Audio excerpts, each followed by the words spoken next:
Hello everyone and welcome to my website KRWorkouts. My homepage is made up of navigation buttons to get to every area of my website. You can either use these buttons or the menu at the top of the page to navigate the website.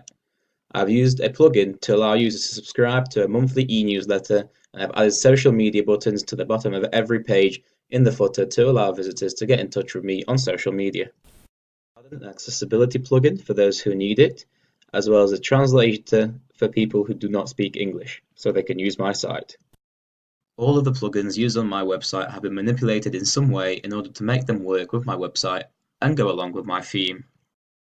The page has an extensive amount of work done using CSS, which I will be going over as we look at the pages where CSS has been used. The global CSS which has been used includes defining button size for navigation buttons, the color of the hover on the menu, and reducing the footer size.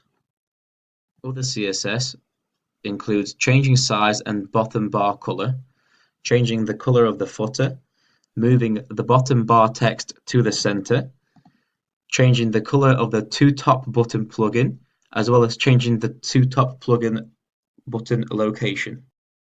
Firstly, we are going to look at the exercises page. Clicking the exercises button on the home page takes you to a menu which allows you to choose the body part you would like to train. All of the pages have a very similar appearance, just with different content. So as an example, I will show you the chest workouts page. This is the chest exercises page through which we are able to scroll and learn from. At the bottom of the page, there is a poll which asks visitors which exercise was their favorite. Back to the exercises homepage, we can see a button labeled workout plans. If we go on this page, we can see a range of different workout plans. Pressing the image or the text will redirect the user to a PDF with details about the workout plan.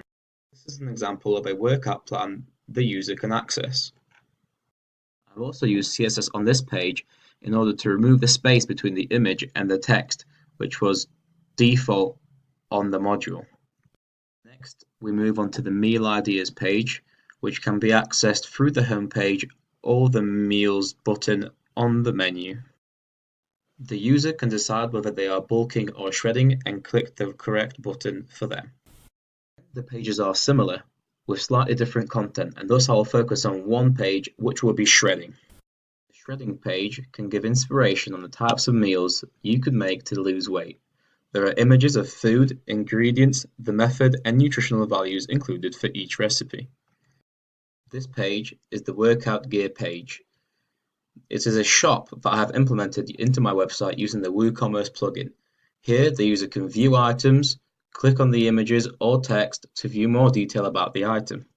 The user can add items to the basket, and there is a checkout feature which we will focus on later. I will add this barrel bag into my basket. As you can see, I have received a notification that a barrel bag has been added to my basket. The supplements page is very similar and consistent with all the other menus on my website. Here, the user can view different supplements and nutritional items that they may want to buy. Pressing the buttons takes us to another page in the shop which I have implemented. For time-saving purposes, I will only show one page, which will be the protein page. This is what the user is greeted with when pressing the protein page. The next page is inspiration. Everyone struggles to stay motivated sometimes. This page is meant to allow the visitor to get motivated to do something sport-related. It features embedded motivational videos as well as embedded Twitter and Instagram feeds, which the user can look at. The page gives a little bit of my background, and there are social icons to allow visitors to connect with me on social media. I went to the forum using a plugin for people to share their ideas. This is protected by another plugin called the anti-spam plugin to protect from spam. There is also a contact me page which allows visitors to contact me through email should they need any help. This uses Capture, which stops bots spamming my email. This is the basket, which works in conjunction with the shop. Visitors are able to add items to their basket, update their basket and quantities, and add coupon codes. Visitors are able to proceed to checkout, enter their details, and purchase items. The WooCommerce plugin has had its CSS implementation as well. I have changed the color of the text in the buttons, as well as all of the boxes that appear in order to go along with my theme. I have used WP Security plugin to add capture to the sign-in page, limit logon attempts, and change the login address, as well as disabling file editing. for watching my screencast. I hope you enjoyed the page.